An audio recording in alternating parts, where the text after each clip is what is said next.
अस्सलाम वालेकुम। ये रॉबर्ट फ्रॉस्ट की पोएम है मेंडिंग वॉल्स। आज हम इस पोएम को डिस्कस करेंगे और इसको लाइन बाय लाइन पढ़ेंगे। तो ये पोएम स्टार्ट होती है यहाँ से, something there is that doesn't love a wall. कोई चीज़ ऐसी है जिसको दीवार बिल्कुल भी पसंद नहीं है। That sends the frozen ground swell under it. और ये जो चीज़ है यही दीवार के नीचे पानी को फ्रीज़ कर देती है। पानी और फिर क्या होता है कि जो दीवार है वो स्वेल हो जाती है, सूज जाती है, बड़ी हो जाती है। And spills the upper boulders in the sun. और इसका नतीजा क्या निकलता है, दीवार के ऊपर जो बड़े बड़े पत्थर पड़े हैं वो नीचे गिर जाते हैं। स्पिल का मतलब होता है नीचे गिर जाना और बोल्डर्स का मतलब होता है बड़े पत्थर। And makes gap even two can pass abreast. और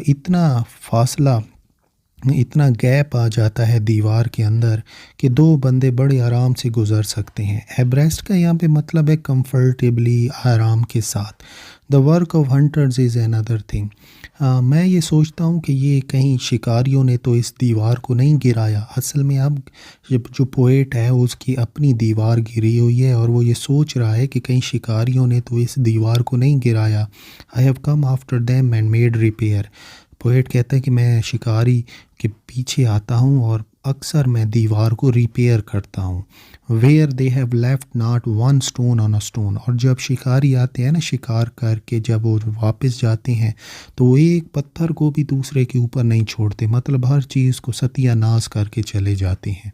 but they would have the rabbit out of hiding. लेकिन उनका मेन मकसद क्या होता है यहाँ पर आने का, कि वो किसी तरह रैबिट को निकालें जो कि छुपा हुआ होता है दीवार के अंदर। To please the yelping dogs, ताकि वो जो अपने येल्पिंग डॉग्स हैं उनको खुश कर सकें। येल्प का क्या मतलब होता है, लाउड क्राई ऑफ पेन। आपने अक्सर देखा होगा कि जो डॉग्स होते हैं जब वो तकलीफ़ में होते हैं तो वो अक्सर चीख रहे होते हैं। उनकी एक अजीब किस्म की आवाज़ होती है। कभी आप देखें अगर डॉग को पत्थर लगे तो वहाँ एक अजीब सी वो शार्प सी आवाज़ निकालते हैं, उसी को येल्पिंग कहते हैं। और इसको हम इंग्लिश में कहते हैं loud cry of pain. The gaps I mean, वो ये कहता है कि ये जो दीवार में गैप आया हुआ है, मैं इसकी बात कर रहा हूँ, कि मेरा मतलब है इसका।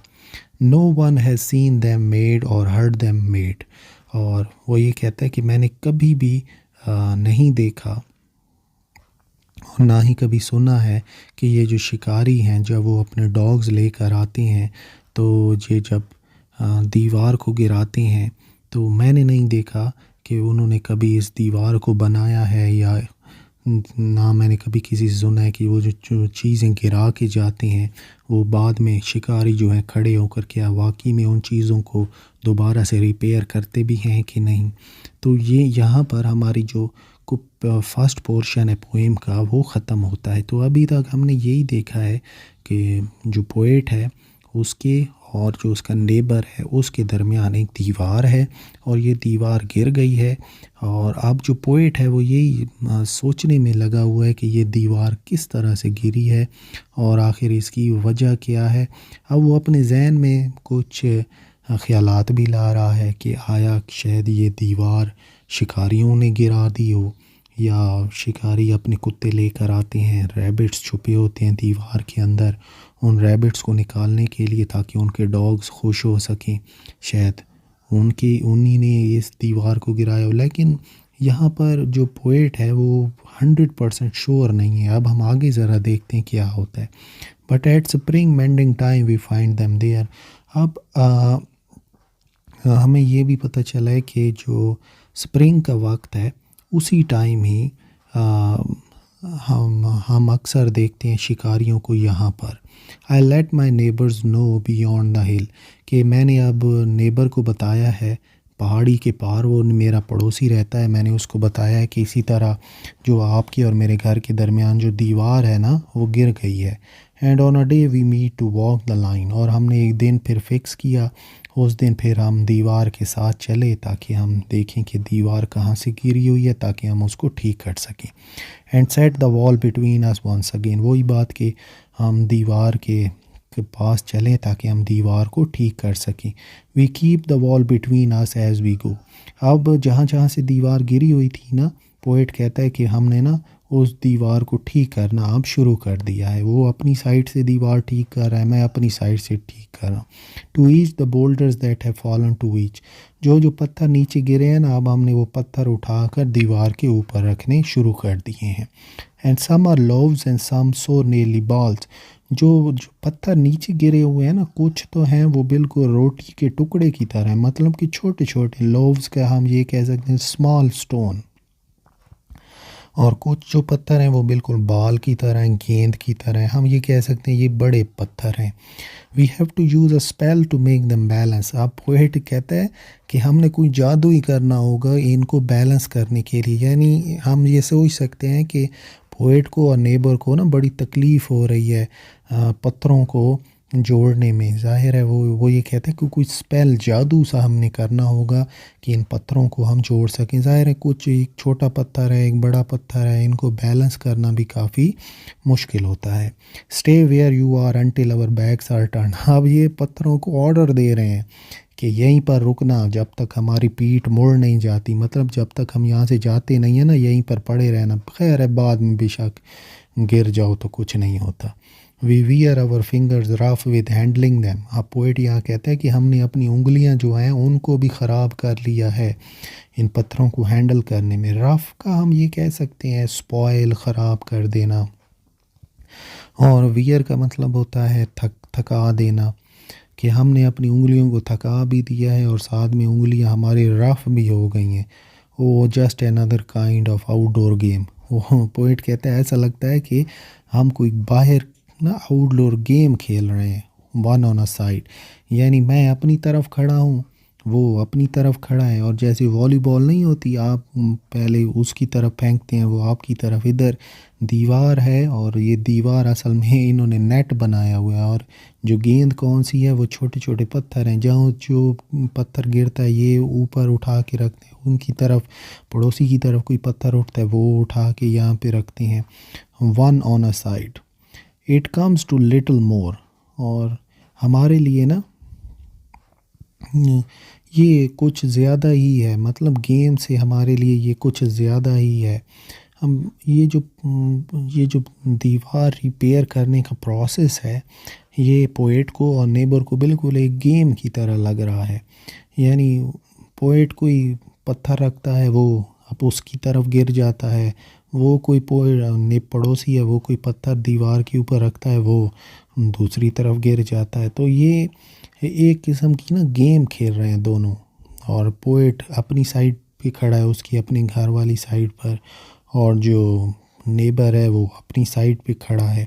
तो अब यहाँ हम देखें तो पोएट और नेबर के दरमियान वही बात है कि एक टेंशन सी चल रही है कि हम किसी तरह इन पत्थरों को बैलेंस करें और हमारी जो दीवार है वो मुकम्मल हो सके। अब आगे हम देखते हैं there where it is we do not need the wall. फिर यहाँ पर पोएट अब पड़ोसी को कहता है कि हम ये दीवार क्यों बना रहे हैं, हमें तो दीवार की ज़रूरत ही नहीं है। He is all pine and I am Apple orchard, कि आपने अपने घर में स्नोबर पाइन ट्रीज़ उगाए हुए हैं और मैंने अपने घर में सेब का बाग उगाया हुआ है। ऑर्चर्ड क्या होता है, इस बाग को कहते हैं हम। माई Apple trees will never get across, कि जो मेरे एप्पल है ना वो बिल्कुल भी आपकी तरफ नहीं जाएंगे। And eat the cones under his pine I tell him, कि मेरे जो एप्पल है ना जो मैंने अपने घर में सेब का बाग उगाया हुआ है वो नहीं जाएंगे आपकी घर में, और वो आपकी जो पाइन ट्रीज़ के नीचे कोन पड़ी है ना छोटी छोटी, वो नहीं खाएंगे, मैंने उसको बताया। He only says good fences make good neighbours, लेकिन उसका जो पड़ोसी है वो ये कहता है कि अगर अच्छी बाड़ लगाई हुई होगी तो तभी हम अच्छे नेबर बनेंगे। गुड फेंसेस का ये मतलब है गुड वॉल्स, कि अगर हमने अच्छी दीवार बनाई हुई होगी तो तभी हम अच्छे नेबर बनेंगे। Spring is the mischief in me, poet कहता है कि मेरे अंदर ना थोड़ी सी शरारत पैदा हुई, थोड़ी सी शैतानी पैदा हुई। मिसचीफ क्या होता है, शैतानी को कहते हैं, ट्रिक को कहते हैं। एंड आई वंडर, और मैंने सोचा। अब यहाँ पे ना पोएट के माइंड में एक थोड़ी सी शरारत सी आई है कि इसने ये लाइन क्यों कही है, good fences make good neighbours. मैं इसको ना थोड़ा खपाता हूँ, थोड़ा तंग करता हूँ। If I could put a notion in his head, वो ये कहता है कि अगर मैं जो इसके जहन में थोड़ा सा ख्याल डालूं, why do they make good neighbours isn't it, दीवारों से अच्छे पड़ोसी कैसे बनते हैं, क्या ऐसा होता है या नहीं होता। यानी वो अब ना सवाल कर रहा है पड़ोसी से, दीवार बनाने से हम कौन से अच्छे पड़ोसी बन गए भाई। वेयर देयर आर काउज, कहाँ हैं गायें, but here there are no cows, लेकिन यहाँ तो कोई गाय है भी नहीं। अच्छा, पोएट आप अपने पड़ोसी को ना तंग कर रहा है, उसको कह रहा है दीवार वहाँ अच्छी लगती है जहाँ पर गाय हो, यहाँ पर तो कोई गाय है भी नहीं, ना मैंने कोई गाय रखी हुई है ना तुमने कोई गाय रखी हुई है, तो तुमने ये क्यों कहा कि भाई अच्छी दीवार होगी तो हम अच्छे पड़ोसी बनेंगे। Before I built a wall I asked to know, इससे पहले कि मैं ये दीवार दोबारा से बनाऊं जो गिरी हुई है, मैं ये पूछना चाहूँगा, मैं ये चाहता हूँ कि आप से मैं ये बात जानूँ, what I was वॉलिंग in and वॉलिंग out, कि मैं क्यों ये दीवार बनाए जा रहा हूँ, आप भी बनाए जा रहे हो, मैं भी बनाए जा रहा हूँ। वॉलिंग का यहाँ पे मतलब है दीवार बनाना, वॉल दीवार को कहते हैं, वॉलिंग का मतलब होता है process of making a wall. तो यहाँ पर जो वॉल है उसको वर्ब बनाकर यूज़ किया गया है। तो मैं ये आखिर दीवार क्यों बना रहा हूँ, and to whom I was like to give offence. तो यहाँ पे पोएट कहता है कि अगर मैंने दीवार ना बनाई तो मैं किसको तकलीफ़ दूंगा, मैं किसको नाखुश करूँगा, मैं किसको डिसप्लीज़ करूँगा।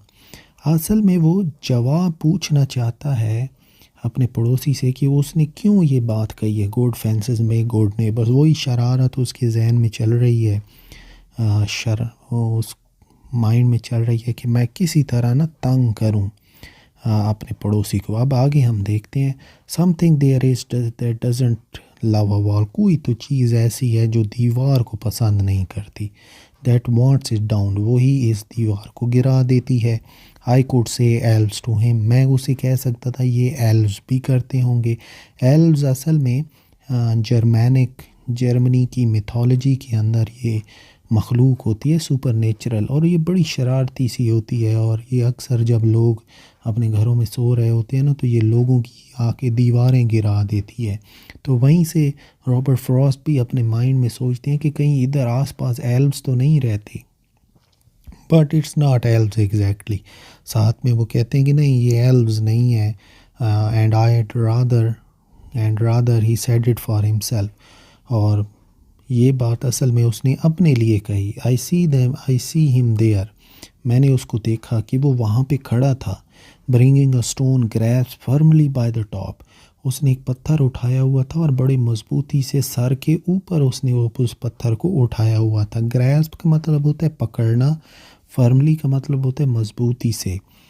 इन ईच हैंड, दोनों हाथों से उसने पकड़ा हुआ था। Like an old stone सैविज arm, ऐसा लगता था कि ये किसी पुराने ज़माने का ना सैविज आदमी है।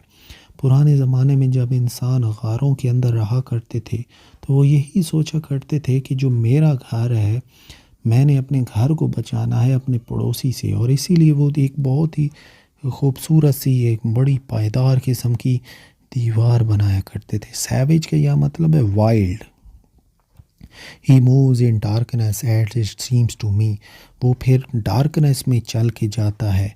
Not of woods only and the shade of trees, ना ये जो डार्कनेस है ना ये जंगल की नहीं है, ना ही ये दरख्तों के साए की है। अच्छा, यहाँ पे जो डार्कनेस का जिक्र है ना, ये वो डार्कनेस नहीं है जो हम अंधेरे को कहते हैं जो शाम के टाइम, ये असल में इंसान के अंदर मौजूद डार्कनेस है जो इंसान की मेंटालिटी को नए आइडियाज़ एक्सेप्ट करने पर मजबूर नहीं करती, जो उसको ये मजबूर करती है कि जिस तरह ज़िंदगी चलती आ रही है चलने दो। इसको पोएट जो है वो डार्कनेस कह रहा है। इसी की वजह से ये जो पड़ोसी है ना ये नए आइडियाज़ को एक्सेप्ट नहीं कर रहा। He will not go behind his father saying, जो उसका पड़ोसी है वो अब नहीं जाएगा अपने बाप वाली कही हुई बातों के ख़िलाफ़। और उसके बाप ने उसको क्या बात सिखाई है, and he likes having thought of it so well, और वो बहुत अच्छा सोचता है, यानी उसके वालिद ने जो उसको चीज़ें सिखाई हैं ना, वो इन चीज़ों के बारे में सोचकर अच्छा महसूस करता है। ही सेज अगेन, उसका पड़ोसी दोबारा कहता है, good fences make good neighbours. अगर अच्छी दीवार होगी तभी हम अच्छे पड़ोसी बनेंगे। और यहीं पर ये फिर पोएम ख़त्म हो जाती है। एंड तक आप ये देखें कि वो जो पोएट है वो पूरी कोशिश कर रहा है कि मैं किसी तरह इस आदमी को, पड़ोसी को कायल करूं कि वो दीवार ना बनाए, लेकिन जो जो उसका है पड़ोसी, वो पुराने ख़यालात रखने वाला आदमी है, न्यू आइडियाज़ को एक्सेप्ट नहीं करता। जो चीज़ें उसको आबा व अजदाद के ज़रिए सिखाई गई हैं वो उन्हीं पर ही कायम है। वो जिद्दत को एक्सेप्ट नहीं करता, मॉडर्निज़म को एक्सेप्ट नहीं करता। और यही मैसेज है कि जो कुछ लोग ऐसे ही भी आपको इस दुनिया में मिलेंगे जो कि नॉवेल्टी को, न्यूनेस को, ट्रेडिशंस को नहीं छोड़ेंगे, नई चीज़ को एक्सेप्ट नहीं करेंगे।